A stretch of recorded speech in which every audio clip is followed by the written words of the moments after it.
찰스 스펄전 목사님이 쓰신 내 주께 굴복하라라는 책이 있습니다. 그 책에서 목사님이 말씀을 그릇된 자세로 듣는 사람들의 유형 10가지를 소개했습니다.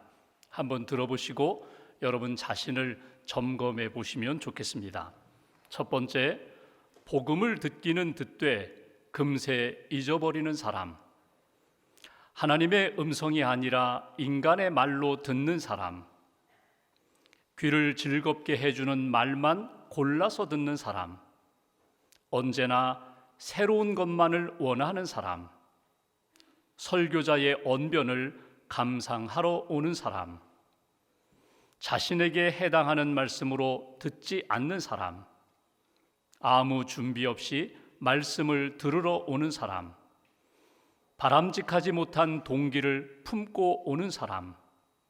오랫동안 말씀을 들어도 조금도 변하지 않는 사람. 듣기만 할 뿐 행동으로 옮기지 않는 사람. 여러분 어떻습니까?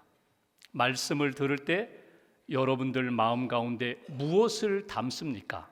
무엇을 기억하고 있습니까? 우리는 예배를 드리며 주님께, 하나님께 우리 자신을 내어드립니다. 기도를 드리고 찬양을 드리고 고백을 드리며 내 삶 전체를 하나님 앞에 드립니다. 이것이 예배입니다.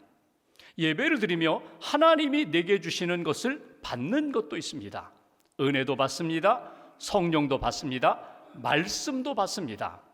하나님께 드리고 하나님이 주시는 은혜와 말씀, 성령을 우리가 받는데 여러분 골라서 받을 때가 있습니다. 내 마음에 들지 않으면 전혀 담지를 않습니다. 그리고 내 마음에 드는 것만 담는 그런 성향이 우리 안에 있다는 것입니다. 설교를 들을 때 설교의 본문, 제목, 주제는 다 잊어버리고 예화만 가슴에 담는 분들도 있습니다. 여러분, 예화는 마치 집으로 이야기하면 창문과 같습니다.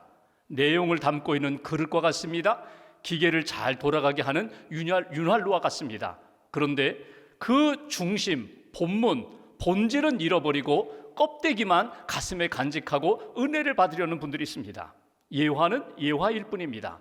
그 예화 속에 담겨있는 주제, 복음을 만나셔야 합니다. 복음을 들으셔야 합니다. 복음을 붙잡으셔야 합니다. 왜냐하면 복음이 내 심령을 살리기 때문에 그렇습니다. 복음이 내 삶을 하나님이 기뻐하시는 삶으로 변화시키기 때문에 우리는 복음을 붙잡아야 합니다. 배가 고파서 시장에서 식당에 가든지 집에서 식탁에 앉아가지고 음식을 기다립니다. 음식이 나왔습니다. 시장하기 때문에, 배가 고프기 때문에 빨리 음식을 먹어야 되는데 그릇 구경을 합니다. 디자인이 예쁘다, 색깔이 멋지다. 그릇 구경하다가 식사를 못했다면 여러분 여전히 배고픈 인생이 됩니다. 빨리 식사하셔야 합니다. 음식을 드셔야 합니다. 여러분, 우리는 영적인 존재입니다. 영적인 존재는 하나님의 영, 성령님이 주시는 은혜를 받아야 합니다. 성령을 통하여 주시는 생명의 말씀을 받아 먹어야 우리의 영혼이 살아납니다. 우리의 영혼이 힘있게 주님의 삶을, 주님의 제자의 삶을, 주님의 자녀의 삶을 살아갈 수 있다는 것입니다. 여러분 어떻습니까? 여러분은 어떤 자세로 말씀을 듣고 있습니까? 여러분은 받은 말씀을 믿음으로 순종하며 살아가고 계십니까? 오늘 본문 말씀에는 하나님의 말씀을 사모하던 사람들, 하나님의 말씀을 믿음으로 받은 사람들, 예수 그리스도의 복음을 듣고 구원받은 사람들의 이야기가 오늘 본문 가운데 등장합니다. 베레아 사람들, 베레아 지역의 사람들의 모습을 통하여 하나님이 오늘 우리에게 주시는 은혜와 말씀 다시 한번 꼭 담고 간직하며 믿음의 길을 걸어가는 저와 여러분 되시기를 주님의 이름으로 기원합니다. 본문 10절 말씀을 먼저 봉독하겠습니다. 제가 봉독합니다. 밤에 형제들이 곧 바울과 실라를 베레아로 보내니 그들이 이르러 유대인의 회당에 들어가니라. 오늘 배경을 설명하면 데살로니가 지역에서 3주 동안 머물며 안식일에 바울이 실라가 회당에 가서 복음을 전했습니다. 예수를 전했습니다. 예수의 복음과 예수의 십자가와 예수의 부활의 말씀을 전하자 사람들이 믿음을 갖게 되었다는 것입니다. 그 믿는 사람들이 있었는가 하면 유대인들은 오히려 예수를 전하는 바울을 핍박합니다. 잡아 죽이고자 합니다. 그래서 심지어는 바울이 머물렀던 야손을 붙잡고 그 주변에 있는 사람들을 붙들어서 감옥에 넣게 됩니다. 이런 상황 가운데 바울과 실라가 피하게 됩니다. 그래서 피한 곳이 80여 킬로 떨어져 있는 베레아 지역으로 갔다는 것입니다. 베레아 지역에 가자마자 바울과 실라가 간 곳이 어딘가? 여전히 회당으로 갑니다. 왜냐하면 회당에 가면 유대인들이 있습니다. 하나님의 말씀을 아는 사람들, 그들에게 가서 역시 예수의 복음을 증거합니다. 예수의 복음을 증거하자 그들에게 구원의 역사가 나타났다. 이것이 오늘 본문의 내용입니다. 11절 말씀 보실까요? 오늘 요절 말씀, 베레아 지역의 사람들의 그 중심, 그 자세, 그리고 말씀을 사모하는 모습, 11절 한 절 같이 봉독합니다. 베레아에 있는 사람들은 데살로니가에 있는 사람들보다 더 너그러워서 간절한 마음으로 말씀을 받고 이것이 그러한가 하여 날마다 성경을 상고함으로. 11절에 제일 먼저 주목해야 할 구절이 있다면 앞부분에 나오는 이 베레아 사람들이 데살로니가에 있는 사람들보다 더 너그러웠다. 바로 이 표현입니다. 그들이 더 너그러웠다. 옛날 번역은요, 신사적이었다, 젠틀했다, 이렇게 번역을 했는데 지금 우리가 가지고 있는 한글 성경에는 더 너그러웠다라고 그렇게 번역을 했습니다.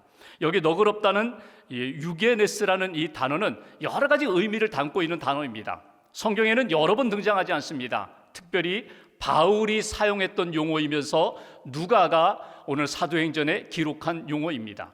이 유게네스라는 의미는 어떤 의미가 있는가? 날 때부터 아주 품위가 있었다는 거예요. 고상했다는 거예요.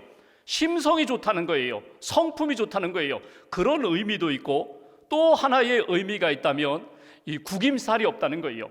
열등의식이 없다, 그리고 어둡지 않다, 밝다, 부정적이지 않다, 긍정적이고 특별히 편견 없이 누구를 대하든지 반갑게 대하고 반갑게 맞이하는 그런 성품을 가진 사람이다. 그런데 오늘 너그럽다라는 이 의미에 가장 크고 중요한 의미가 있다면 그것은 마음이 열렸다는 거예요. 열린 마음으로, 더 넓은 마음으로 사람들을 대하고 그들이 전하는 복음을 받아들일 수 있는 그런 사람들이 베레아의 사람들이었다. 여기 베레아 지역의 사람들의 신앙의 모습, 그들의 성품을 바라보면서 오늘 우리가 먼저 붙들어야 할 첫 번째 메시지가 있어요. 베레아 사람들처럼 나도, 우리도 너그러운 마음, 너그러운 자세로 하나님의 말씀을 잘 들을 수 있도록 은혜를 달라. 이것이 첫 번째 주시는 메시지예요. 여기 너그럽다, 넓은 마음, 열린 마음, 그리고 사모하는 마음, 그리고 누구를 대하든지 어떤 말씀을 대하든지 편견 없이 받아들일 수 있는 이 자세가 예수 그리스도의 복음을 잘 받아들이고 듣고 믿을 수 있는 가장 중요한 기초가 되었다는 것입니다. 여러분의 지금 마음 상태가 어떻습니까? 여러분의 마음이 닫혀 있습니까? 열려 있습니까? 딱딱하게 굳어져 있습니까? 아니면 옥토와 같은 부드러운 그런 마음의 상태입니까? 여러분의 마음이 밝습니까? 어둡습니까? 각자 마음 가지고 있는 마음 상태가 있거든요. 그런데 내 마음의 상태에 따라서 사람을 대하는 것이 다르고 말씀을 대하는 것이 다르고 믿음의 길을 걸어가는 것이 달리 나타나거든요.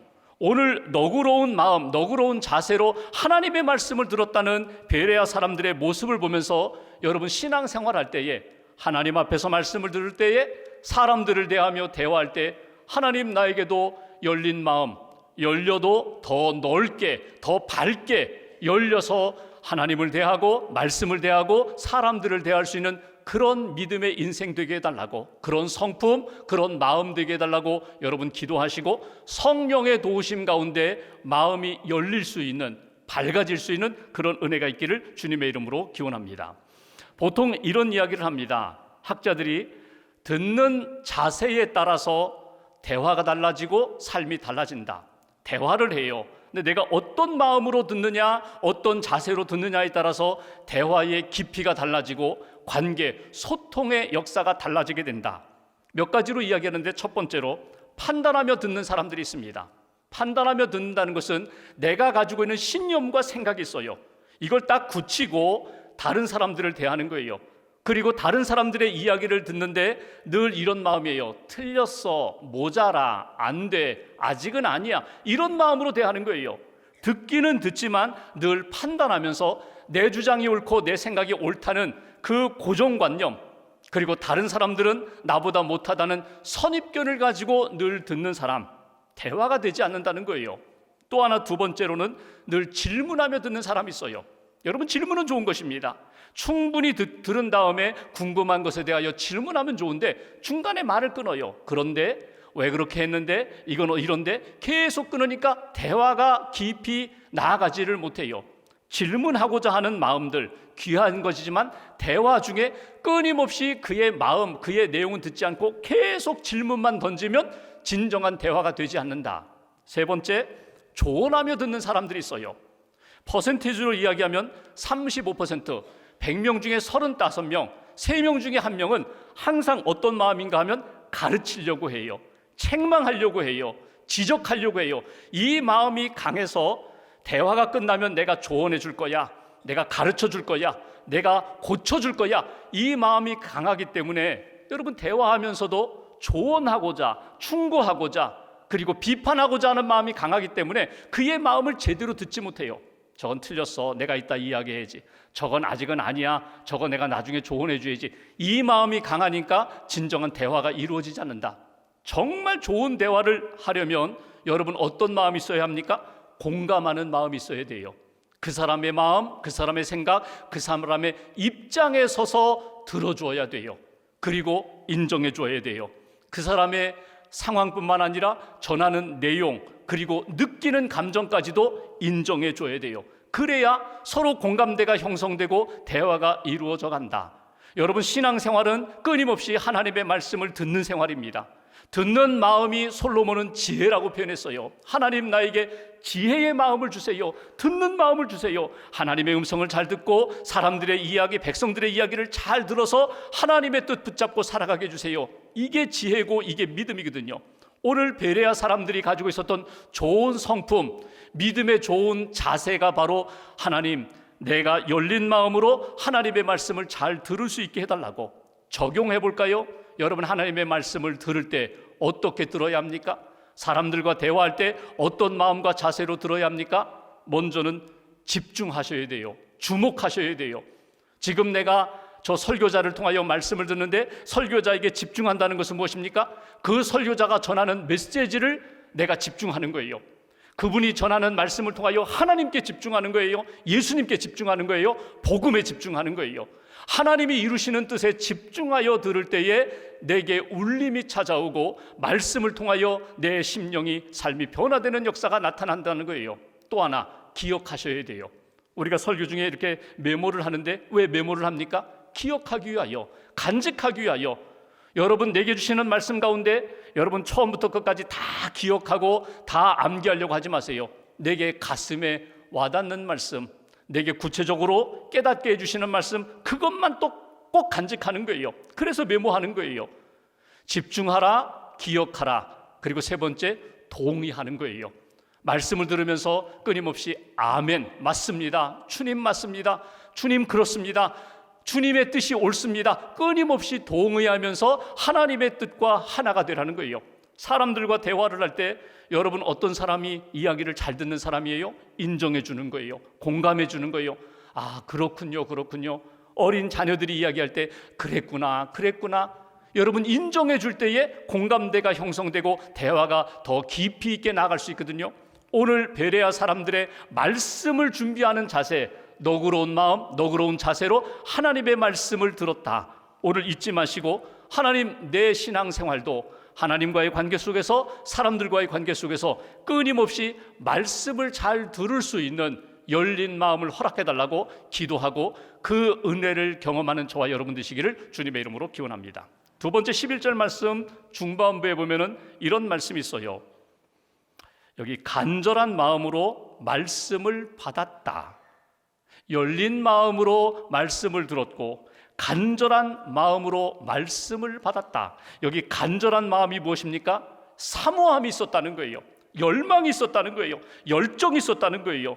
여러분, 인생을 살아가면서 내가 사모하는 것이 있어요. 갈망하는 것이 있어요. 열정이 있어요. 어떤 사람은요, 돈에 대한 열정이 있고요. 어떤 사람은 건강에 대한 열정이 있고요. 어떤 사람은 인간관계, 사람에 대한 열정이 있어요. 그런데 베레아 지역의 사람들은 무엇에 대한 열망이 있었다고요? 열정이 있었다고요? 하나님의 말씀에 대한 열정이 있었다는 거예요. 사모함이 있었다는 거예요. 하나님의 말씀을 잘 받아들일 수 있도록 그의 마음 문들이 다 열려 있을 뿐만 아니라 마음이 옥토와 같은 마음으로, 부드러운 마음으로 말씀을 이게 수입했다는 거예요. 흡입력을 가지고 받아들였다는 거예요. 여러분, 예수님이 말씀하신 씨 뿌리는 자의 비유에 보면은 씨가 떨어지는 밭을 네 종류로 말씀하셨어요. 길가와 돌밭과 가시덤불과 좋은 땅, 옥토의 밭이 있다. 우리의 마음밭이라는 거예요. 우리의 마음밭이 어떻게 준비될 때에, 옥토로 준비될 때에, 좋은 땅으로 준비될 때에 그 말씀이 우리의 심령에 들어와서 30배, 60배, 100배의 열매를 맺게 되는데, 오늘 베레아 지역의 사람들의 심령이 열린 마음이 있었고 그들의 마음이 사모함으로, 말씀을 사모함으로, 간절함으로 하나님의 말씀을 그의 심령 가운데 새기는 역사가 있었다. 두 번째, 오늘 말씀을 통하여 우리가 얻을 수 있는 신앙적 교훈이 있어요. 나도 베레아 사람들처럼 간절한 마음으로 하나님의 말씀을 받아들일 수 있게 해달라고, 아멘으로 받아들일 수 있게 해달라고, 하나님의 말씀이 내 심령 안에 들어와 나를 변화시키고 생명의 열매, 능력의 열매를 맺게 해달라고, 이것이 오늘 이 말씀의 거울을 통하여 우리 자신이 얻을 수 있는 신앙적 교훈입니다. 성경을 보시면 하나님의 말씀, 은혜에 대하여 사모하라는 말씀이 참 많이 나와요. 구약과 신약에 말씀에 대한 사모함, 다윗이 그러했고요. 믿음의 사람들 고백 가운데 하나님의 은혜, 하나님의 말씀, 성령의 역사를 사모합니다. 그 말씀에 대한 사모함 가운데 베드로가 권면한 내용을 베드로전서 2장 2절에서 읽어볼 수 있습니다. 갓난 아기들 같이 순전하고 신령한 젖을 사모하라. 이는 그로 말미암아 너희로 구원에 이르도록 자라게 하려 함이라. 구원받을 수 있도록, 구원받은 사람들이 성장하고 성숙할 수 있도록 무엇을 사모하라고요? 갓난 아기들처럼 신령한 젖을 사모하라. 말씀을 사모하라는 거예요. 여러분, 갓난 아기가, 어린 아이가 여러분 배가 고프면 울어요. 엄마가 젖 줄 때까지 울어요. 엄마가 젖을 주면은요, 아이들 젖 먹는 모습 보십시오. 열심히 엄마 젖을 먹어요. 땀을 뻘뻘 흘리면서 젖을 먹어요. 그리고 나서 행복해해요. 우리의 신앙생활이 하나님의 말씀에 대한 사모함이 있어야 된다는 거예요. 말씀을 먹어야 우리가 자랄 뿐만 아니라 우리가 믿음의 사람으로 하나님의 뜻을 이루며 살아갈 수 있다. 베드로가 권면하는 내용입니다. 여러분들이요, 갓난 아기들처럼 신령한 젖을 사모하십시오. 여러분들이 사모하는 그 신령한 젖, 말씀이 임할 때 여러분이 구원의 확신을 갖고 믿음이 성장할 수 있다는 것입니다. 종종 여러분 들어보셨지만 말씀이 우리 안에 찾아왔는데, 주의 뜻이 우리 안에 찾아왔는데, 성경을 읽으면서 하나님이 우리에게 말씀하시는데 그 말씀을 담지 못하고 흘려보내는 때가 많이 있어요. 예를 들면 여러분 들어보셨겠지만 모래시계 유형의 사람들이 있어요. 모래시계 딱 뒤집어 놓으면 쭉 모래가 밑으로 내려갑니다. 그리고 끝이에요. 남는 게 없어요. 시간만 정해졌을 뿐이지 여러분 남는 것이 아무것도 없는 그런 신앙생활이 있어요. 예배도 드렸어요. 성경도 읽었어요. 설교도 들었어요. 그런데 나중에 보니까 남는 것이 아무것도 없어요. 그렇게 다 그냥 지내보내고 흘려보내는 그런 신앙인이 있는가 하면, 두 번째로 스펀지 유형의 그리스도인이 있어요. 스펀지 손으로 꾹 누르면 쓱 들어갑니다. 그리고 그대로 있을 것 같은데 손만 떼면 다시금 원래 모습으로 이렇게 돌아와요. 예배 드릴 때, 성경 읽을 때는 마치 내가 다 변화된 것처럼 느끼는데 시간이 지나면 다시금 제자리로 다시금 돌아오는, 전혀 바뀌지 않고 변화되지 않는 그런 신앙인들. 그런가 하면 체형이 있어요. 체 유형의 사람들은 뭐냐면, 체가 있잖아요. 바구니나 혹은 여러분 공사장에서 모래, 자갈 구별할 때 사용하는 체가 있습니다. 여러분 체에 이렇게 흔들면요, 좋은 곡식, 밀가루 같은 건 다 아래로 구별돼서 내려가요. 그리고 남는 것은요, 찌꺼기 남아요. 돌덩이 남아요. 신앙생활하면서 말씀을 듣는데 정말 고운 곡식들, 그거를 붙잡아야 되는데 무엇을 붙잡아요? 껍데기만 붙잡아요. 찌꺼기만 붙잡아요. 자갈들만 붙잡아요. 신앙생활하면서 그럴 수가 있다는 거예요. 예배 잘 드리고 하나님이 주신 은혜의 복음을 붙잡아야 되는데 무엇을 붙잡아요? 상처받는 이야기만 붙잡아요. 그런가 하면 가장 이 아름다운 유형은 정미기에 들어갔다 나온 알고. 여러분 정미기에 들어가면 껍데기는 다 깎입니다. 그리고 아주 깨끗한 순전한 알곡만 남아요. 백미만 나와요. 여러분, 우리가 신앙생활하면서 말씀을 듣고 성령의 은혜를 받으면서 우리 안에, 우리 밖에 있는 안 좋은 것들을 다 말씀으로 다 깎아내는 거예요. 성령의 역사로 다 깎아내는 거예요. 그리고 순전하고 거룩한 믿음의 사람으로 다시금 거듭나는 것. 여러분, 하나님의 말씀을 들으며 우리의 인생이 어떻게 바뀌어야 할까요? 전혀 변하지 않아요. 남는 것은 세상에 거룩하지 못한 것만 남아요. 그런 인생이 아니라 주의 은혜 가운데 깎이고 다듬어져서 온전히 순전한 믿음의 사람으로 만들어져야 된다. 여러분, 하나님 앞에서 여러분의 마음을 한번 돌이켜 보십시오. 나는 얼마나 하나님의 말씀을 사모하는가? 그 말씀으로 내가 얼마나 변화되고 있는가? 하나님의 말씀이 우리 안에 올 때에 여러분, 주의 임재하심도, 주의 치유하심도, 주의 능력도 우리 안에 나타나게 된다. 그러니까 말씀을 떠나서는 여러분, 하나님 앞에 온전한 믿음의 사람으로 살아갈 수 없다는 것, 이것을 잊지 마십시오. 하나님의 말씀이 내 안에 찾아올 때, 처음에는 내가 말씀을 붙잡는 인생 같지만 하나님의 말씀이 나를 붙잡아서 하나님의 뜻 가운데 인도하는 믿음의 대장부로 하나님이 만들어 주신다. 지금도 여러분, 인생의 여러 가지 어려운 문제를 만나고 풀리지 않는, 해석되지 않는 고난 가운데 살아가는 분들, 구약의 욥기의 말씀으로 들어가 보십시오. 그리고 하나님의 말씀, 욥에게 말씀하시는 주님의 음성을 들어보십시오. 내가 너를 단련한 다음에 정금 같은, 순금 같은 믿음의 사람으로 내가 만들어 주리라. 주의 음성을 들어보십시오. 여러분, 마음에 기쁨도 잃어버리고 영성도 잃어버리고 찬송도 잃어버렸다면 시편을 통하여 다윗의 찬양을 한번 들어보십시오. 다윗의 그 회복의 영성을 한번 만나보십시오. 실망과 암흑에 빠져 있다면 사회가 왜 그래? 나라가 왜 그래? 세상에 왜 그래? 왜 이렇게 불의가 득세하는 세상이야? 이사야 말씀을 한번 찾아가 읽어보십시오. 하나님의 공의가 반드시 이루어진다는 것, 하나님의 회복이 반드시 있다는 것, 여러분 구원의 확신이 흔들리고 하나님의 사랑이 의심될 때 로마서 말씀을 읽어보시고 로마서 8장 말씀을 계속해서 묵상해 보십시오. 하나님과 나와 연결된 사랑의 줄은 그 무엇으로도 끊을 수 없다는 사랑의 메시지를 통하여 내 영혼이 다시금 살아나고 회복될 것입니다. 마태복음 5장부터 5장, 6장, 7장 그 산상수훈의 말씀을 계속 들어보십시오. 오늘도 나를 부르셔서 복이 있다고, 복이 있다고, 심령이 가난한 자 복이 있다고, 고난 가운데 있는 자, 의를 위하여 핍박을 받는 자 복이 있다고, 기도는 이렇게 하라고 주님의 음성을 우리가 들을 수 있을 것입니다. 천국이 희미할 때에, 부활이 희미할 때 요한계시록 말씀에 다시 한번 여러분 생명을 한번 들여보십시오. 시간을 들여보십시오. 다시금 천국이 보이고 내 안에 부활의 산소망, 소망, 영생을 느낄 수 있는 그런 심령이 될 것입니다. 하나님의 말씀은 지금도 우리 안에서 나를 살리는 생명력이 있습니다. 말씀 속에서 하나님이 우리를 기다리고 계십니다. 주님의 말씀을 통하여 오늘 베레아에 있는 사람들이 믿음을 갖게 되고 구원을 얻게 되고 하나님의 뜻 가운데 살게 되는 그런 역사, 다시금 복음으로 돌아가, 다시금 성경으로 돌아가, 다시금 예수 그리스도 만나는 그 자리로 돌아가 회복의 역사를 경험하는 저와 여러분 되시기를 주님의 이름으로 기원합니다. 오늘 베레아에 있는 성도의 모습들을 거울 삼아서 나를 돌아보고 내 신앙을 돌아보고 하나님 앞에 믿음으로 말씀으로 회복되는 저와 여러분 되시기를 주님의 이름으로 기원합니다.